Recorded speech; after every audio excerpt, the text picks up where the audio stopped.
coming up. Really excited to see everyone and to talk about lung ultrasound today. We're going to kick off with Dr. Nicole Duggan, who's going to present to us a cool paper on optimizing lung ultrasound and particularly the effect of depth gain and focal position on sonographic B-lines.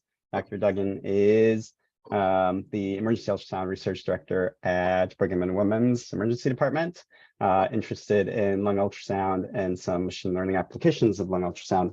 So take it away, and we'll let you do your presentation, and then I'm sure we'll have some questions. I definitely have some questions. Yeah, I'm sure. Thanks, Nikolai. So this was actually one of the first studies I ever thought of as a lung ultrasound researcher. It was something that was born out of many years of frustration of hearing all of these recommendations about lung ultrasound, but not actually knowing if they were true or if they were relevant, given evolving machines and settings and things like this. And it was actually done before the COVID pandemic. So it was, I promise, we were into lung ultrasound before lung ultrasound was the cool thing to be into. So we know a lot more now about the types of scanning and the ways we scan the lung in the last couple of years than when this was done. But it was a pet project born out of that. So I'm just going to share my screen just because I have a few slides just to look at the images, and then hold on. I did presenter view. How's that look? Does that look okay? Yes. Perfect. All right, guys. So this was a study I did with my now team at Brigham and MGH, and back then I was a resident, but we still continue to work together on lung ultrasound. So like I mentioned, the problem I was worried about was kind of the lack of clear consensus on optimal B-line scanning parameters. And I know that there were kind of long-standing recommendations about how you should scan, but it wasn't clear to me if that was really born out of recommendations about how you can better visualize B-lines or whether their image quality was going to be optimized in this way. So a little bit of it was naivete about ultrasound lung scanning in general, and a little bit was just curiosity. So our goal with this work was to kind of look at various imaging parameters, including depth, gain, the focal position point, which we could adjust on our machines. You can't always adjust on machines these days. For image quality. We also looked at the linear versus the curvilinear probes, partly because of the discussion regarding fast exams and whether or not you just switch to a linear to see lung sliding or other such features. So those were our focuses. So this was done at MGH. So this was a prospective single center observational study. It was mostly a convenient sample. So it was when I was able to be around and be scanning. And we wanted there to be a single operator and a single scanner for this, just to make sure that everything was as uniform as possible, which has its pros and cons that we can discuss later. Like I said, it was pre-pandemic. So it was, I believe, November through February 2020. So right before everything hit the fan all across the country. And we had also had some other lung ultrasound studies happening at the same time, one of which we're going to talk about next, that kind of was helpful in me kind of thinking about this problem. The enrollment for this study, we thought a fair amount about. It was a little bit tricky to figure out how to enroll patients that we would consider were definitively positive for having B-lines, because that was our goal. We wanted to see all patients that did have B-lines and be able to compare these parameters in B-line visualization and quality of the image. And so we had to have a positive control in some way. And so, what we decided was we would ask the clinical teams themselves who were caring for the patients and say, can you tell me some of your patients that you consider to be positive for B-line? So we were not involved in that part of the selection. We would go to clinical teams in the ED and say, okay, tell me a patient that you have already decided is positive for B-lines, and you are using that somehow in your clinical decision making. And so the primary teams would point out those patients to us, and we would go around and scan those patients. And if we did find that at any scanning parameter that we were looking at, we did not see any B-lines whatsoever, we did exclude those from the study, just because we needed to be able to have a patient that was positive for B-lines. And that ended up being a very small minority of the patients that we had to exclude. These were all done on a Mindray M9. Those are the slightly older machines now, but you can actually pretty easily change the focal position and change all of the parameters. And so that's why we like those machines. We tried to keep everything else pretty even. So So the time gain compensation was all midline. We turned off our tissue harmonics, and we tried to keep everything else as even as possible, even use the same machine. So the combinations of things that we were looking at, and we had to make these tables and try to figure this out in my head, what was the best way to scan these in a systematic way. But for the curvilinear probe, we were looking at gains of 10%, 50%, and 90%.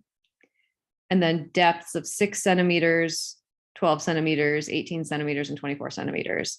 And then we looked at the focal position, both the pleural line setting and then midway down the screen. And so we did all the different combinations of all of those possible settings.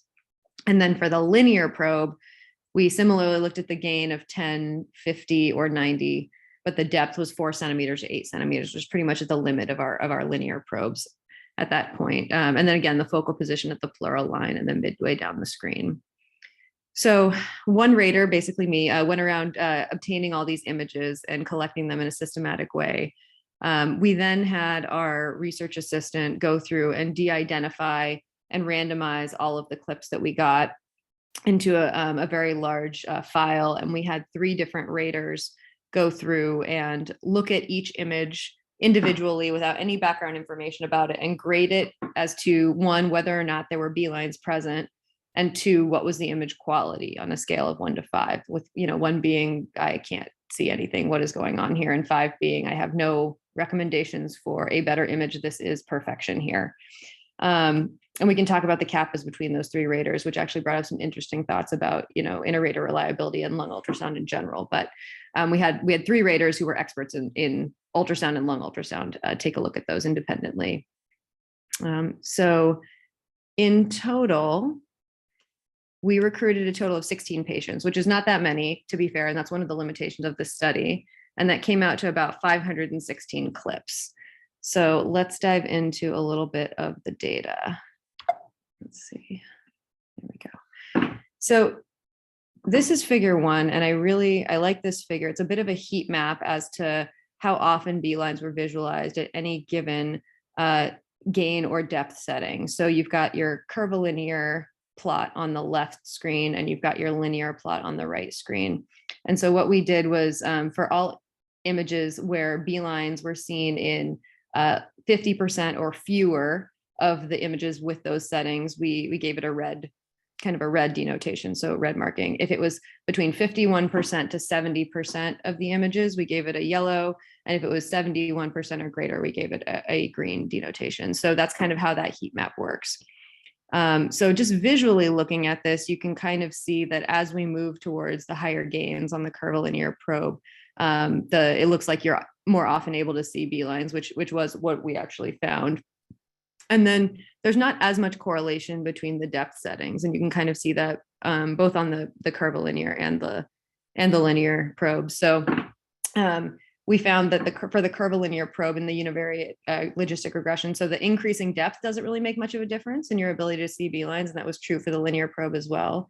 But your odds of seeing B-lines are significantly increased with increasing gain, and that changed even from 10% to 50% to 90%. So the odds ratio there was about 6.8, which was significant. For the linear probe, again, depth not associated with your ability to see B-lines, but with increasing gain in the linear probe, you did have an increasing chance of seeing B-lines, but there wasn't so much of a difference between 10 and 50. You really had to go between 10 and 90% to have improved visualization of B-lines. The odd ratios there was 2.4, so a little bit less than for the curvilinear, but still significant. So we're optimizing the gain.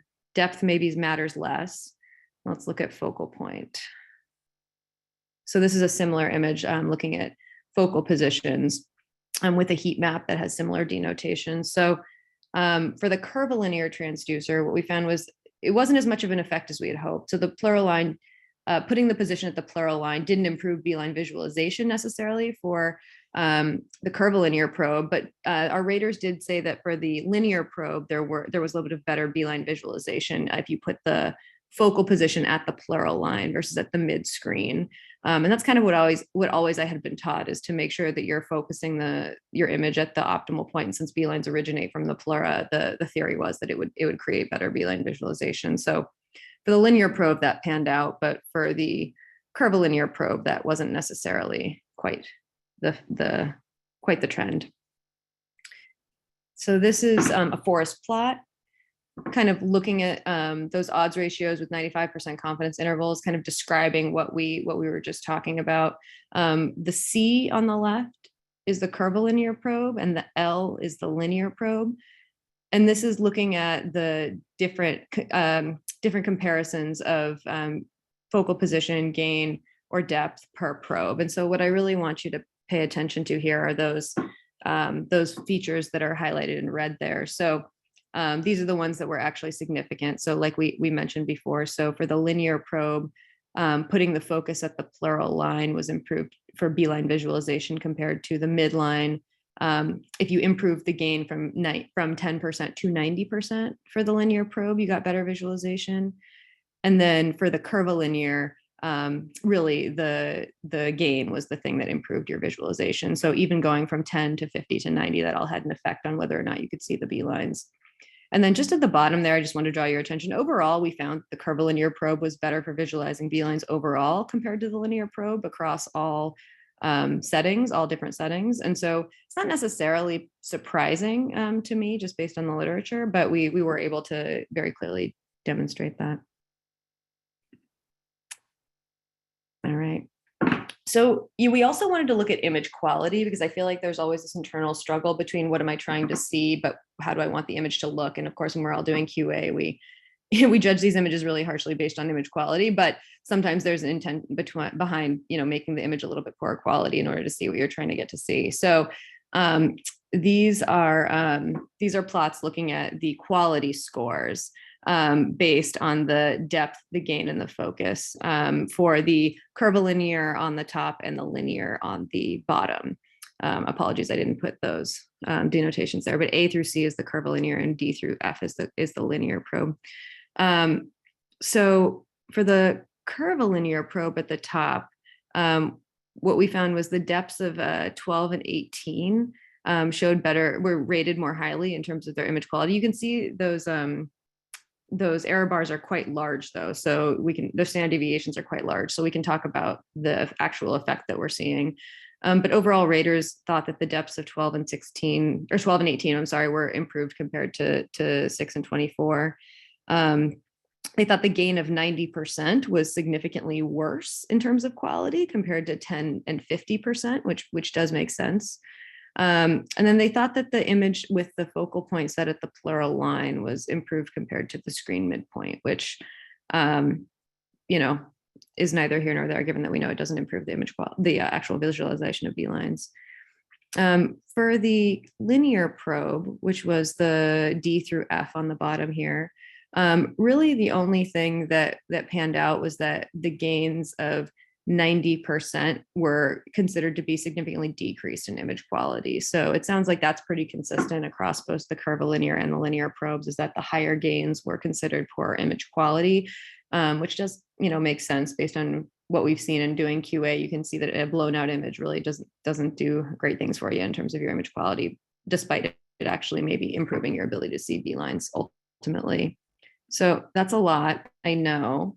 And so I tried to, for people who are more verbal than visual, I tried to lay it out here a little bit more clearly. So the effects that we saw, that overall the curvilinear probe was able to visualize B-lines better than the linear probe.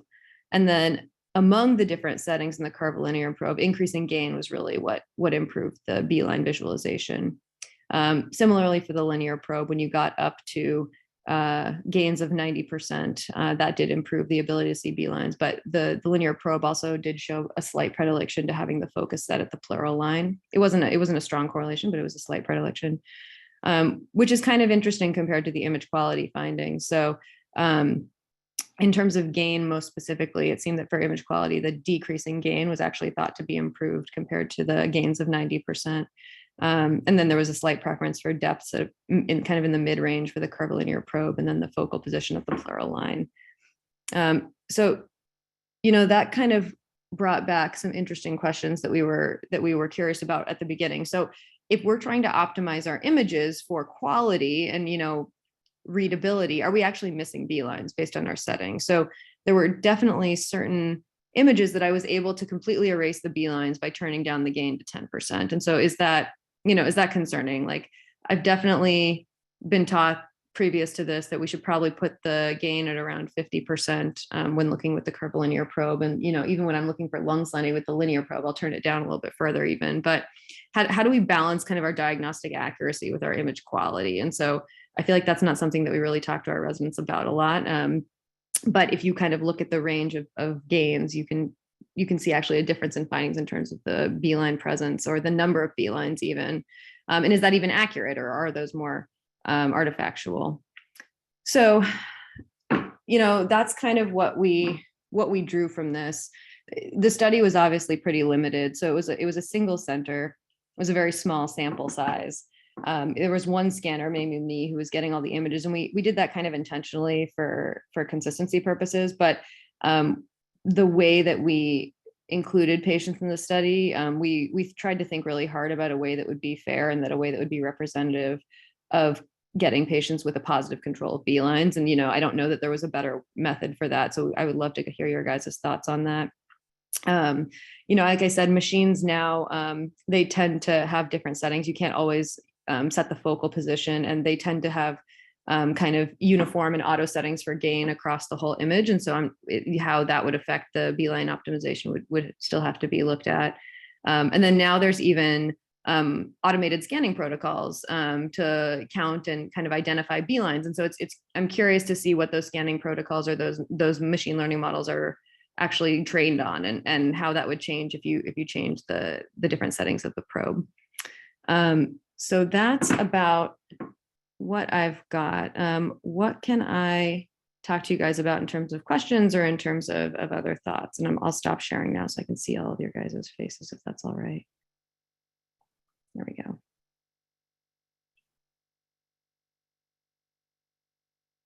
Yeah, well, maybe I'll put your spotlight back on. Feel free to either chime in or drop questions in the chat.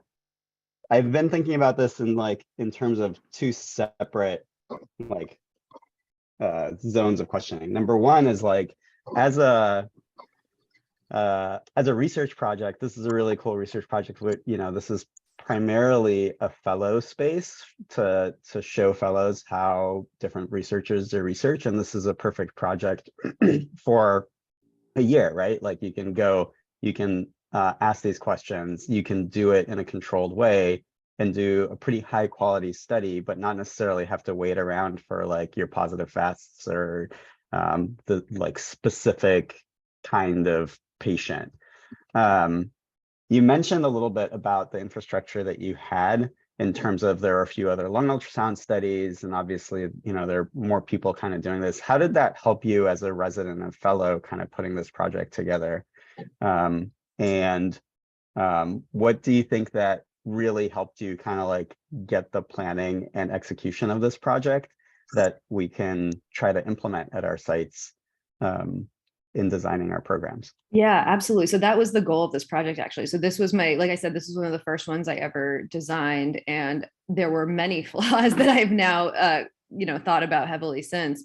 But the whole point was to be able to complete this before senior year of residency. So the whole point was to be able to get a discrete, completable project in a very certain amount of time and kind of go through the troubleshooting of creating a protocol and, analyzing the data. And so one of the things I try not to mention or talk about is that, the linear probe, for the curvilinear probe, we got we recruited 16 patients. And for the linear probe, I mentioned that we only had 11. And I don't know if you guys caught that in the methods. I try not to talk about it if I can, but it was because I didn't plan ahead, right? I hadn't thought about it ahead of time. And so we did kind of a switch in the protocol partway through, and I started including the linear because I started scanning the patients with the linear after I'd done the curvilinear, just thinking about it while I was doing the protocol. And I thought it might be interesting to include. So methodologically not great, but good to know for next time. So planning these things out ahead of time and really thinking about all of the possible variables, that was something I learned well ahead of time. The other thing I learned was talking to your statisticians before you actually execute or definitively plan a study. And so that was critical for me. I did not do that for this study, and I found out a lot of missed opportunities, shall we say, for data collection that probably could have made the methods a lot stronger had I actually included our statisticians in the preliminary planning of it. But you're exactly right, Nikolai. This was the whole goal of this work, was to create a discrete study that I could implement myself. The other studies that were going on at the same time, there was the influenza study, which we'll talk about next, that was going on with our current fellows at the time doing the scanning. That was a convenience sample of anybody who came in with flu-like illnesses as well. So that was going on at the same time. Our patients did overlap, some of them already had B-Lines, so we were able to recruit some of the same patients. But then at the same time, so right after my study stopped, we started doing a similar COVID study. And so it kind of picked right up from there. And so there were a lot of people scanning a lot of lungs in the ET at that time. And so, and from an infrastructure standpoint, with 3 fellows and a resident nagging people for B-Lines and for possible interesting lung ultrasounds all the time, the convenience sample was pretty convenient to collect. People would text me in the middle of the night, randomly when I wasn't on shift, being like, I have B-Lines. I'm like, that's great. I'm going to bed. So it made it a lot easier to have that infrastructure going. But this kind of thing is probably the most pure ultrasoundy study I've ever done. I usually do things that are a little bit more fringe ultrasound. And so it was great to kind of get into the nitty gritty of like lung ultrasound mechanics, which is a good thing for fellows to think about. I had never thought about, the machine parameters and the scanning parameters and the presets and the things like that. And so as a person who was really new to lung ultrasound at the time, it was really helpful. Yeah, that makes a lot of sense. One of the questions in the chat is, why'd you nix the phased array? Yeah. That's my own favorite too. Really? Do you use it for your lung ultrasounds? I do. I hate it. Okay. And well, I was gonna get to it in a second because I think the reason I like to use the phased array is that I start with the heart, then I go to the lungs, and then I have my exam for my undifferentiated shortness of breath patient. And where I used to be, where I was a fellow, our machines were just too slow to switch up the transducer. I feel like the new machines are like instantaneous. It's easier to, it's as easy to switch transducers as it is to switch your setting, your preset. And so like maybe with the newer machines, it's not as big of a deal, but like I just love just having the same thing in my hand, the same thing gelled up, and doing my whole exam. And I feel like if you get used to it, you get used to it and you know what to look for because things look different. Totally. They look different. The reason I don't like the phased array, and again, I am lucky in that we have 8,000 machines all around us at all times and they switch over instantaneously, right? So that was definitely a luxury for me. I'm not used to the days where you actually have to like manually like switch the probe thing to like get the transducer. When I'm looking at lung ultrasound, I'm looking at pleura, right? That's the thing I'm interested in. And I want as much pleural space as I can get, like enough real estate that I can get. And I find with that phased array shape, it just bugs me. It's because it's so narrow, depending on how much soft tissue you've got, it's so narrow at the top. I'm looking for more pleural real estate there. And so at least with the curvilinear, you've got a little bit more of an angle and you've got a little bit more breadth, I guess, that you can look at it. And with the linear, obviously it's optimized. So it just drives me crazy. But we got nailed on that in reviews about why not the curvilinear, why not the phased array. And we actually, I'm pretty sure this was an ICU doc who reviewed it as well. He asked about microlinear probes, which I don't often use. But we got a lot of questions about all the different probes. I think there was like 7 or 8 different probe combinations they were asking us to go after. I'm like, I can't do it. I would say that, if I did this again, I would include the phased array for sure, just because I didn't recognize the practice patterns were that variable. At our institution, we don't use it for lungs. And I didn't appreciate how different the practice patterns were. Yeah, I think that's an interesting point. So what I was going to get to with there's a lot of feelings in the chat about whether or not you're allowed to use a phased array for lung ultrasound. And I think a lot of our critical care folks are pretty used to using it. And in fact, I've been in ICUs where they only have a linear in a sector probe, right? Like they don't do abdominal ultrasound that much. What I'm getting out of this is like lung ultrasound is not a single exam, right? Because you could have really great B-line visualization with your curvilinear transducer, but you don't get your small subpleural consolidations the way that you do with the linear, and then you'll have to change the depth. So you actually you really depend on your clinical question, right? Like if you're looking for B-lines, using one set of settings, and then if you're looking for lung sliding, maybe you're doing a different set of settings and you're changing your depth and your gain and everything. Do you think so how does this affect how you teach lung ultrasound, right? Because like that's a lot for a learner to tackle. How do you teach your residents? Do you teach them to start with a probe? Do you teach them to start to look for different things sequentially? So they're really annoyed with how I teach them. I teach them to switch up probes.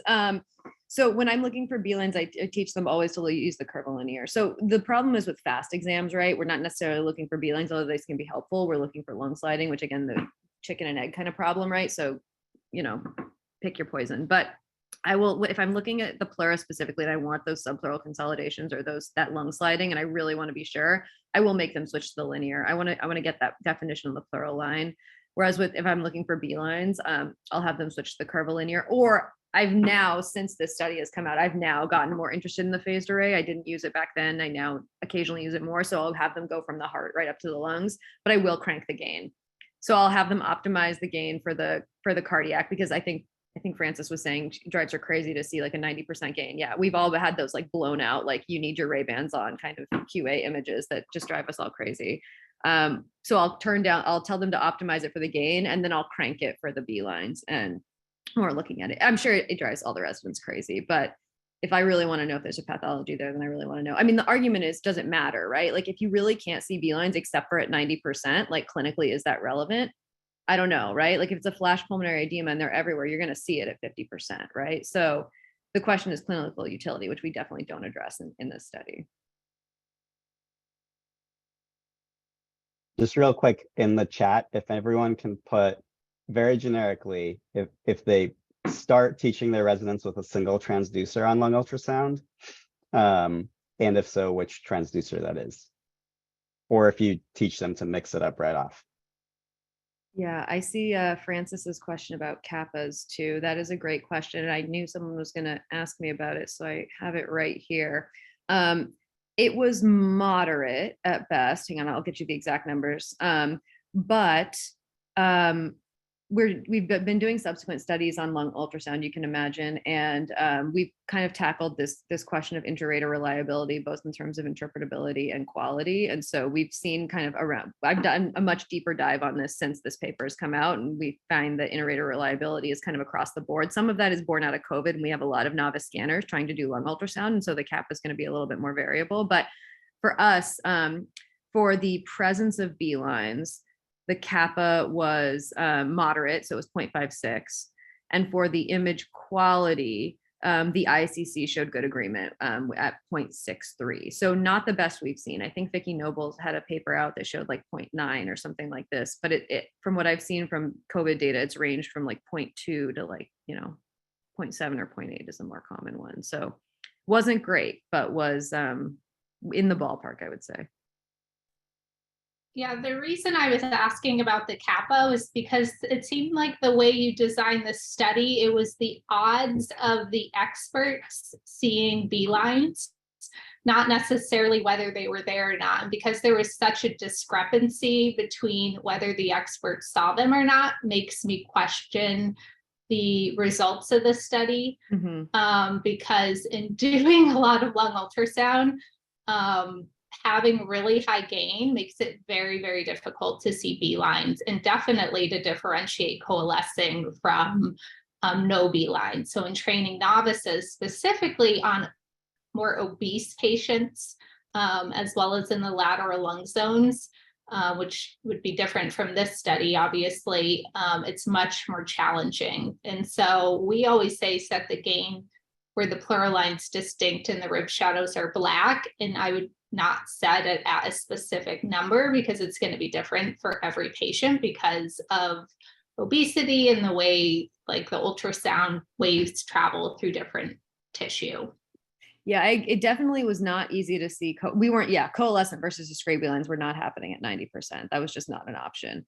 But if you're trying to identify any sort of like some B-line type of artifact coming off the pleura, you can see it at 90%. I hate looking at those images, but I do find that I can identify more B-line type things at higher gains. what I usually tell them, and again, this is different if patients are just like those whiteout lungs that you used to see with really bad COVID, it's a little bit different, right? Because if you've got just fluid everywhere, then it's a different story. But I used to say kind of turn it up where you can start to see discrete, like at least discrete lines. If everything starts to coalesce and it's not like that at lower gains, then you're probably overshooting a little bit, but it's definitely an art, not a science for sure. I'm looking at Well, thanks for applying And science to I it. do want to say I commend you for doing the study, because there are a lot of people looking at lung ultrasound and it's all over the board on like how you should be imaging and how you determine whatever. So specifically for pulmonary edema. So that was great. Yeah, thanks. I still don't think we got the answer. Like, I'm still not convinced. And that was the other thing I learned about designing studies is you need to make sure that you design it in a way that when you get your answer from the data, you feel convinced. And I still don't necessarily know that I do. So that was another really great learning point for study design. Yeah, I mean, just like looking at my very, very formal poll, it is all over the map. Oh, But it's pretty clear that I think the biggest conclusion is, to me, from the study, is linear is just not adequate for B-line visualization, and probably for most pathologies not appropriate to start lung ultrasound with the linear probe, would be my take from this. And then you could switch to linear like we talked about for the pleural stuff. mm-hmm. But yeah, it's all over the place, and I do think we want some phase data.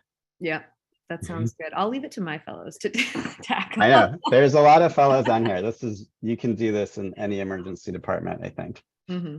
Yeah, it's a great study. Thank you for sharing it with us. Thanks, guys. It was my baby welcome to ultrasound study. Very, I think it's a great discussion point as people are doing lung ultrasound with novices. Is how do you take a look at this and try this and what do you think? But it would be really cool to be able to look at this and somehow get a clinical correlation between B-lines at 50% versus 90% gain. I don't know how to quite set that up, but that would be really interesting. Definitely. Well, I've got a lot of residents who are barking at the door for projects, so maybe I'll pass that on to one of those. Thanks, Nicole. Thanks, guys. We will break up into our small groups, and if something's missing or if you don't have access to the discussion guide, please let me know. But we're going to be talking about ultrasound findings in influenza and the spectrum of lung and cardiac ultrasound findings in patients with suspected influenza A and B. And whenever you're ready, Dan,